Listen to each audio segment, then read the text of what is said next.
지금 판사님들이 제일 싫어하는 게 바로 법 왜곡죄예요. 법 왜곡죄 형사적으로 그 자신들이 어떤 판결을 내리게 되면 그 판결 때문에 자기네들이 깜빵 갈 수도 있다? 이게 말이 되는 소리야? 이렇게 지금 생각하고 있거든요. 그리고 만약에 이게 통과가 되잖아요. 그럼 조희대는 정말 무능한 대법원장이 되는 거예요. 사실은 조희대 대법원장 때문에 이 세 개가 나온 거나 마찬가지라고 지금 생각들을 하고 있거든요. 그러니까 지금 결사반대하고 있는 건데 법 왜곡죄 왜 필요한지 봅니다. 관계에서 말씀드릴 것은 재판소 원죄 그리고 법 왜곡죄인데요. 법 왜곡죄는 있는 것을 없는 것으로 또 없는 것을 있는 것으로 조작 기술을 해서 피해가 발생한다면 그에 대해서 검사가 검사가 책임을 지지를 않습니다. 판사 또한 마찬가지입니다. 잘못된 절차와 잘못된 법을 적용해서 혹시 사업에 피해가 있었다면 그 부분도 책임지지 않는 행태는 좀 고쳐야 되겠다 그런 생각을 했고요. 외국 사례도 좀 설명해 주세요. 좀 이따 설명할 겁니다. 제가 다 설명할 게 아니고요. 이것태 의원이 설명할 겁니다. 그리고 재판소원 같은 경우는 헌법재판소법에 이렇게 되어 있습니다. 법원 판결을 제외하고 이렇게 되어 있습니다. 법원도 실수할 수 있고 또 인혁당 사례에서 보다시피 그런 악의적인 경우도 있을 수 있기 때문에 그것은 모든 법은 헌법 아래에 있는 거죠. 그래서 그런 부분도 한번 우리가 진작에 이제 토론해 볼 때다 이렇게 생각하고 또 여기에 아울러서 법원이 너무 폐쇄적이다. 그래서 법원 행정처를 중심으로 너무 수직화되어 있는 거 아니냐. 그래서 이것을 좀 더 인사와 행정 등 공개적이고 투명하게 좀 더 민주화하는 그런 것도 한번 고민해 볼 때가 아니냐. 이런 얘기가 있어서 그런 것들도 당에서 진지하게 앞으로 당정대가 조율을 거쳐서 토론을 한번 해볼 시점이 왔다 이런 생각이 듭니다. 자, 어쨌든 중요한 건 이겁니다. 법 왜곡죄 주요 내용은 이거죠. 법관이나 검사가 여기 검사도 들어갑니다. 이거 반드시 통과시키는 게 맞겠죠. 그러니까 재판이나 수사 과정에서 고의로 법률 규정을 잘못 적용하거나 증거를 조작, 인멸, 은닉하는 등의 행위를 해서 사법정의를 만약에 왜곡시킨다, 못하게 한다, 그러면은 우리가 그걸 처벌할 수 있도록 하자 이런 얘기인 것이죠. 사법불신 해소 및 공정한 법 집행 실현을 위해서 반드시 필요한 것이다 이런 얘기고요. 외국 선진국에서는 어떻게 하고 있느냐. 독일에 법 왜곡죄가 있다. 독일 형법 339조에 법 왜곡죄가 규정되어 있는데 법관, 기타 공직자가 재판이나 기타 법률 사무를 처리하면서 잘못하면 처벌하는 것이다. 특히 독일의 법 왜곡죄는 1870년대 독일 제국 시절에 사법부 독립을 보장하면서 사법권 오남용을 방지하기 위해서 도입되었던 것이다 이러고요. 유럽의 기타 국가들은 법 왜곡죄를 가지고 있답니다. 스페인, 노르웨이, 덴마크, 러시아, 세르비아 등 일부 유럽 국가들은 법관이나 검사의 사법 왜곡 행위를 규율하고 있다. 이렇게 지금 얘기가 되고 있죠. 다른 선진국, 미국, 일본, 프랑스 등에서는 독일식의 명시적인 법 왜곡죄를 두기보다는 형법이나 징계 제도를 활용해서 대응을 하고 있다. 이렇게 얘기를 하고 있습니다. 예를 들면 미국 같은 경우에는 재판이나 수사 과정에서 부정행위는 징계로 다스리고 증거 조작 등은 별도의 사법 방해 등으로 처벌하죠.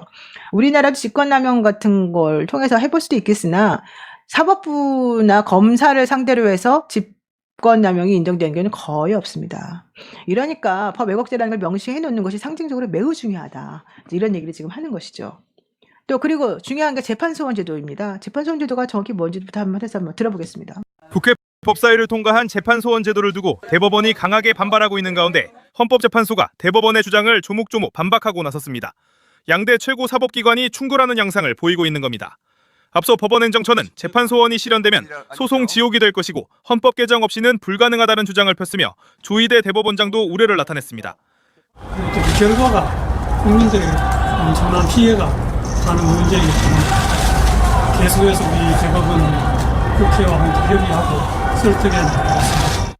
국민의힘도 이재명 유죄 확정에 대비한 사심제라며 강력 반발한 상황인데 헌법재판소는 오늘 오후 기자들에게 참고 자료를 배포했습니다. 이 자료에서 헌재는 재판소원이 권력분리 본칙에 반한다거나 사법권 독립을 침해한다는 주장은 헌법상 근거를 찾기 어렵다고 반박했습니다. 헌재는 법원이 재판 과정에서 내린 사실 확정이나 법률의 해석 적용을 제4심이나 초상고심으로서 다시 심사하는 것이 아니라며 법원의 헌법 해석, 특히 기본권의 의미와 효력에 관한 해석을 최고 최종의 헌법 해석기관인 헌재가 다시 심사하는 것이라고 설명했습니다. 그러면서 이 제도를 사심제로 칭하는 것은 본질을 흐리게 할 우려가 있다고 강조했습니다. 이 헌법재판소가 생기면서 사실은 헌법재판소가 위냐 대법원이 위냐 이거 가지고 맨날 싸워왔던 게 사실이잖아요. 근데 실제 이 법원에서 뭐 판결만 내리면 절대 이거를 번복할 수 없고, 우리가 보기에 이게 개인의 기본권을 침해하는 잘못된 판결인데도 무조건 넘어가야 된다? 이거는 또 사실 헌법재판소에서 규율하고 있는 그 규정은 안 맞는 거예요. 그러니까 헌법심을 사심제라고 곡해하는 것은 오히려 맞지 않는다. 그 법원의 판결을 통해서 기본권이 침해된다면 당연히 그것도 심판의 대상이 돼야 된다. 이제 이게 바로 요즘에 헌법학자들의 주장인 것이고요. 이 조재현 교수가 이제 이렇게 말합니다. 오히려 법원 재판을 지금까지 헌법소원 대상에서 제외한 것이 잘못이다. 공권력의 위헌적 행사를 막는 게 헌법재판의 역할인데 사법권만 예외로 두는 이유가 도대체 뭐냐? 사법권에 의한 기본권 침해는 그럼 누가 그러면은 해결해 주냐? 이거 자체가 말이 안 되는 거다. 이렇게 주장을 하고 있고요. 관건은 그러면 법률 개정만 가지고도 재판 소원을 시행할 수 있냐 이런 건데 대법원에서는 안 된다 이렇게 주장하고 있어요. 그리고 사실 이제 김선수 대법관이라고 해서 되게 유명한 그 노동 친화적인 그런 대법관이 있었는데, 이분조차도 임명 절차의 민주적 정당성과 자격 요건, 임기, 정년 측면에서 보더라도 대법관이 현재보다 수준이 높다 이러면서 헌법재판소에서 법원의 판결을 헌법소원의 대상으로 삼을 수 없다 이런 취지로 말을 해요. 하지만 실제 헌법재판소에서 대법원의 판결에 대해서 한정위원 결정을 내렸던 사례가 많습니다. 거의 한 5개 정도 되는데요. 제일 유명한 게 이길범 전 의원의 소득세 부과 사건, 제주도 교수 뇌물 사건, GS 칼텍스 세금 사건 등인데요. 이것들 전부 다 한정위원 결정이 내려졌어요. 그럼 한정위원 결정이 내려졌으면 당연히 그 취지에 맞춰가지고 법원의 판결이 바뀌어져야 되거든요. 그런데 법원의 판결은 바뀌지가 않아요. 왜? 우리는 한정위원 결정을 인정하지 못한다, 뭐 이런 식으로 얘기를 하는 거예요. 와, 이게 지금 사실 되게 황당한데 이거 한번 들어보겠습니다. 헌법재판소가 지난 1997년 이후 25년 만에 역대 두 번째로 대법원 재판을 취소하는 결정을 내렸습니다. 법원이 법률 효력은 유지하되 해석과 적용 범위를 제한하는 헌재의 한정위헌 결정을 따르지 않았다는 건데, 최고법원의 위상을 두고 두 기관 사이 해묵은 갈등이 재점화할 수 있다는 관측이 나옵니다. 나혜인 기자입니다. 헌법재판소가 취소하라고 결정한 대법원 재판은 지난 2011년 뇌물수수죄로 실형을 확정받았던 제주도 위촉직 심의위원들의 재심 청구 사건입니다. 이들 중 한 명이 과거 재판 과정에서 위촉된 위원은 뇌물죄 처벌 대상인 공무원에 포함되지 않는다는 헌법소원을 냈는데, 대법 유죄 판결이 확정된 이듬해 헌재가 이를 받아들이는 한정위헌 결정을 내리자 재심을 청구한 겁니다. 한정위헌은 헌재가 내놓는 변형 결정 가운데 하나로 법률 효력은 그대로 두되 해석이나 적용 범위에 제한을 두는 결정입니다. 하지만 이들의 재심 청구는 대법원에서 최종 기각됐고, 청구인들은 2014년 거듭 헌법소원을 냈습니다. 헌재는 8년 동안 심리 끝에 법원이 한정위헌 결정도 따라야 한다는 기존 입장을 명확히 했습니다. 재판관 전원일치 의견으로 헌재 위헌 결정에 반한다면 법원 재판도 헌법소원 심판 대상이라며 대법원의 재심 기각 결정을 취소한다고 결정했습니다. 헌재가 대법원 재판을 취소한 건 1997년 이길범 전 국회의원이 세무서를 상대로 낸 과세 취소 소송 이후 두 번째입니다. 당시에도 헌재는 대법원이 소득세법 일부 조항에 대한 한정위헌 결정을 따르지 않자 확정 판결을 취소했습니다. 하지만 대법원은 당시 법령을 해석하고 적용하는 건 법원의 전속 권한이라는 판례를 세우고 지금까지 유지하고 있습니다. 법률 효력을 없애는 단순 위헌과 달리 한정위헌은 헌재의 견해 표명에 불과하다는 겁니다. 이번 재판 취소 결정 역시 무대응으로 일관할 가능성이 큰데, 법원 안팎에선 헌재가 한정위헌을 부정하는 대법 판례를 알면서도 25년 만에 다시 논란에 불을 지핀 배경을 두고 여러 뒷말이 나오고 있습니다. 최고법원의 위상을 두고 기관 사이 갈등이 재현되는 게 아니냐는 관측이 제기되는 가운데, 결국 피해를 보는 건 시민 기본권인 만큼 평행선을 좁히려는 논의를 시작할 때라는 지적도 나옵니다. 그러니까 이제 한정위헌이라고 하는 그 형식을 두고서 우리는 헌재에서 한정위헌이라고 한 건 못 따른다. 이게 이제 대법원에서 한 얘기인데요. 이건 이제 화면 보세요. 화면에. 이길범 전 의원에 대한 소득세가 부과가 됐는데, 여기에 대해서 헌재가 1995년 11월에 한정위헌이다라고 결정을 내려줬어요. 그러니까 대법원이 그러거나 말거나 우리는 그거 신경 안 써? 그러면서 5개월 있다가 이거 상관없어 라고 판단을 해버린 거예요. 그러니까 헌재가 다시 그 재판을 취소했어요. 1997년 12월에. 그래가 서로 핑퐁을 치니까 그냥 국세청이 세금을 일부 깎아줘요. 그래서 국세청이 해결해버렸어요. 그러니까 이거 그냥 슉 넘어갔어요. 왜? 대법원도 더 이상 뭐라 그러기도 그렇고 헌재도 뭐라 그러기도 그렇고 뭐 강제력이 없으니까. 자, 그리고 난 다음에 제주대학교 교수 뇌물 사건이 이제 터졌어요. 아까 말한 그 제주대 교수가 공무원으로 볼 것이냐 안 볼 것이냐 이거 가지고 서로 얘기가 나왔던 거예요. 그러니까 헌재에서도 다시 이 사람에 대해서 2012년 12월에 한정위원 결정을 내렸는데 또 대법원이 한정위원 결정한 기소력을 부정해버렸죠. 그러니까 헌재가 다시 2022년 6월에 그러니까 처음에 한정위원 결정 내린 때로부터 10년이 지나가지고 다시 한번 또 그 결정에 대해서 취소를 해버렸어요. 그렇지만 아직까지 해결이 안 나고 있어요. 게다가 제일 유명한 사건이 바로 GX 칼텍스 사건이에요. GX 칼텍스는 세금이 한 700억 정도가 부과됐던 거예요. 여기에 대해서 헌재가 이 법률이 없어졌는데 그걸 가지고서 그 회사에다가 돈 내라고 하는 건 안 된다라고 하면서 한정위원 결정을 2012년 5월에 냈죠. 그랬더니 대법원에서 무슨 소리야 우리가 내라는데 그리고 내버려뒀어요. 그리고 난 다음에 2022년 7월에 다시 헌재가 이거 한정위원이야 그러면서 재판을 취소해버렸는데 결국 이거 아직도 해결이 안 된 거예요. 이러는 와중에 결국은 누가 지금 사실은 손해를 보냐? 국민들이 그러면 어떻게 해야 된다는 거야? 헌재의 권위는 어디 간 거야? 실제 한정위원도 다 그동안에는 제대로 된 헌재의 판단이라고 다 인정되어 왔는데 유독 법원의 판단에 대한 한정위원만 안 받아들이는 게 무슨 소리야? 이렇게 싸우는 거죠. 이거 한번 봅니다. 무려 19년째 끝나지 않는 재판이 있습니다. 이 하나의 소송을 놓고 대법원이 판결을 내리자 헌법재판소가 이를 뒤집는 결정을 했는데 법원은 헌법재판소의 이 결정을 따르지 않고 있습니다. 대법원과 헌법재판소 사이 힘겨루기라는 의견도 나오는데 어찌된 일인지 이화진 기자가 취재했습니다. 2004년 GS 칼텍스는 법인세 700억 원을 취소해달라는 소송을 냅니다. 관련법 개정으로 과세 근거가 사라졌다는 주장이었습니다. 법원에서는 일단 받아들여지지 않았습니다. 1심과 2심에 이어 대법원도 세금 부과는 정당했다고 판결했습니다. GS 칼텍스는 이에 반발해 헌법 소원을 내는데 헌재의 판단은 다르게 나왔습니다. 대법원이 법을 잘못 해석한 거라며 한정위헌 결정을 내린 겁니다. 여기까지가 벌써 8년. 하지만 그게 끝이 아니었습니다. GS 칼텍스는 헌재 결정을 근거로 재심을 청구했는데 서울고등법원에서 기각됩니다. 그러자 헌재는 어제 이 법원 판결 자체를 취소해버렸습니다.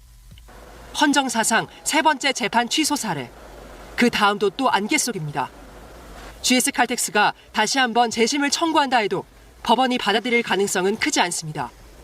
지난달 헌재가 또 다른 사건에서 재판을 취소했을 때도 대법원은 법률 해석권은 법원에 있다. 최고법원의 판단을 외부 기관이 뒤집을 수 없다고 못 박았습니다. 두 최고법원의 힘겨루기 속에 19년을 끌어온 재판. 사건 당사자들은 어느 쪽 이야기를 들어야 할지 혼란스럽기만 합니다. 굉장히 무의미한 희망 고문만 하게 되고 또 법에 대한 신뢰, 법원에 대한 신뢰까지도 이게 흔들릴 수 있는. 헌재는 비슷한 사유로 KSS 해운 등의 재심 청구를 기각한 법원 판결도 취소했습니다. 두 사법기관의 양보 없는 다툼은 거의 자존심 싸움 양상으로 치닫고 있습니다. 네, 저게 2022년 7월 22일 방송이에요. 저 방송이. 그러니까 사실은 오래된 관계인 거죠. 이 GX 칼텍스 사건뿐만 아니라 그냥 헌재는 그동안에 계속해서 법원 판결에 대해서 헌법 소원을 누가 제기를 하면 그게 타당한지 안 타당한지 판단해가지고 결정을 내려왔어요. 근데 그거를 대법원이 인정을 안 하는 거예요, 법원이. 그러면서 계속 핑퐁만 치는 거예요. 이게 사실 우리 연수원 다닐 때도 되게 중요한 사건이었었어요. 헌법에서. 근데 이걸 가지고 정면으로 아무도 얘기를 하지 않는 거죠. 그래서 이제 문제가 됐었던 것이죠. 이거 이번에 사실은 또 뭐가 문제가 될 수도 있어요. 대법원 전원합의체가 이재명 대통령에 대해서 공직선거법 위반 사건을 정말 이상한 방식으로 처리를 했잖아요. 그래서 파기환송하라고? 이거 원래 그 파기환송에 대해서 헌법소원 할 수 있어요. 그렇지 않습니까? 여러분 생각하시기에? 사법적용으로 인한 국민 기본권 침해 구제 아니겠습니까? 현실적으로 더불어민주당이 보기에. 그러니까 이번에 재판소원을 아예 규정으로 만들어가지고 법률로 만들어가지고 더 이상 법원이 마음대로 하지 못하도록 법원이 잘못된 판결을 일부러 내릴 때는 그 부분에 분명히 지적할 수 있도록 하자는 게 바로 이번에 이 재판소원법이에요. 여러분이 보시기에는 어때요? 이거 타당한 얘기입니까? 아닙니까? 보세요. 이 여당이 추진한 재판소원 논란의 역사, 법원의 재판을 헌법소원 대상에 포함할지 여부는 원래 헌법재판소가 만들어진 1987년도부터 있었던 일이다. 헌재가 1987년도에 만들어졌거든요. 근데 이 헌재법 제정 작업을 맡았던 법무부가 실제 이 법원의 판결은 헌법소원의 대상이 되지 않도록 합니다. 왜? 왜? 안 그랬으면 헌법재판소를 못 만들게 하니까. 누가? 법원에서. 헌재를 만들 때 대법원이 헌재를 자신의 하위 기관처럼 만들어야 된다고 우겼기 때문에 법무부에서는 일단 헌법재판소를 만들어야 되는데 헌법재판소를 만들 때 그러면 타협을 해준 거죠, 말하자면. 근데 대법원이 왜 그랬느냐. 1948년 건국 당시부터 대법원은 이 삼권 분립의 한 축이었다. 근데 헌법재판소라고 하는 거는 1987년 민주화 이후에 만들어진 거 아니겠느냐. 이게 나중에 9차 개헌 때 만들어진 거다. 니네를 인정 못한다 이거예요. 그래서 그러면은 법원만 좀 빼주면 괜찮겠나? 이래가지고 사실은 서로 간에 딜을 통해가지고 만들어진 거예요. 대법원장은 이런 얘기예요. 전국의 판사와 법원 공무원들에 대한 인사권과 행정권을 행사하는 것이고 헌재는 9명의 재판관과 소규모 사무처만 관리하는 것인데 어떻게 니네가 우리하고 맘먹으려 그래? 어떻게 우리가 내린 판단을 니네가 뒤바꾸려 그래? 대법원이 이래가지고 맨날 싸우는 거였잖아요. 근데 사실은 중요한 고비고비마다 헌법재판소가 엄청나게 중요한 역할을 해왔잖아요. 특히 이번에 내란 같은 걸 보세요. 게다가 얼마 전에 법원 공무원 노조에서 보고서를 냈잖아요. 조희대의 사법부가 이재명 대통령의 피선거권을 박탈하려고 은밀하게 프로그램을 진행시킨 것 같다. 그렇게 일사천리로 무죄였던 사건이 파기환송이 돼서 막 판결 선고까지 될 가능성이 있는 상황으로 치달은 적이 없었다.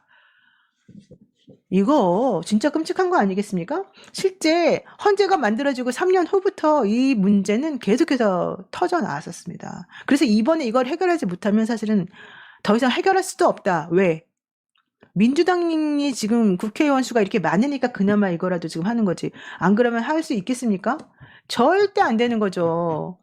그래서 사법의 총체적인 공세 속에 민주당이 과연 소임을 다할 수 있다는 것이냐 없다는 것이냐 이게 바로 이제 문제가 되는 거고 그래서 여러분들도 지금 계속해서 제발 민주당 일 좀 하세요 이렇게 얘기를 하는 거죠. 그래서 호콩님 말씀하시는 것처럼 민주당 일부 그리고 정청래 대표의 이 일 진행 상황에 있어서 좀 문제가 있다는 거는 좀 얘기가 되는 거죠. 그러나 실제 이 법안을 처리하는 문제에 있어서 또 막 일방적으로 할 수는 없는 부분이 있어서 사실은 좀 어쩔 수 없는 부분들이 좀 있어요. 예. 정말 중요합니다. 정말 중요해요. 여기서 제일 중요한 게 지금 여기서 지금 정청래 대표 뭐 술도 치고 안 치고가 뭐가 중요해요. 왜 자꾸 또 이런 얘기 계속 해서 하시는 거예요. 지금 그런 얘기 지금 하지 마시고요. 지금 중요한 건 민주당이 한 목소리를 내지 않으면 지기현 부장이 설 명절 끝나고 뭐라고 나올지 뻔하고요. 솔직히 말하면 지금 설 명절 전에 거의 다 결론은 났을 것이다. 예? 판결문 이미 다 써놨겠죠. 다만 양형을 놓고 지금 고민하고 있겠지. 양형. 사형이냐 무기냐. 근데 이진관 부장 빼고 나머지가 전부 다 지금 막 반토막이네. 이거 어떻게 할 거야. 그러면서 드는 이유가 뭐예요. 그냥 2시간 만에 끝냈잖아. 실제 아무런 인명피해가 없었잖아. 이따위 소리를 지금 하고 있단 말이죠. 여당에서 사법개혁 3법 본회의 처리 어렵다. 2월 말에 할 수 있도록 목표를 삼겠다. 원래 12일 날 이거 처리하기로 했었잖아요. 그러다가 국민의힘에서 보이콧 해버리고 뭐 모든 법안을 필버하겠네 어쩌네 난리를 치고 그때 의총 그때 류경진 부장이 판결 선고 7년 이상민에 대해 판결 선고 7년 하고 난리 치고 그래서 민주당 2시에 하기로 했던 거 3시 반으로 미루고 정말 복잡스럽게 지금 됐었어요. 안 될 것 같아요. 이러면 우리 조심해야 돼요. 이 상황을 지금 우리가 지금 심각하게 봐야 돼요. 예?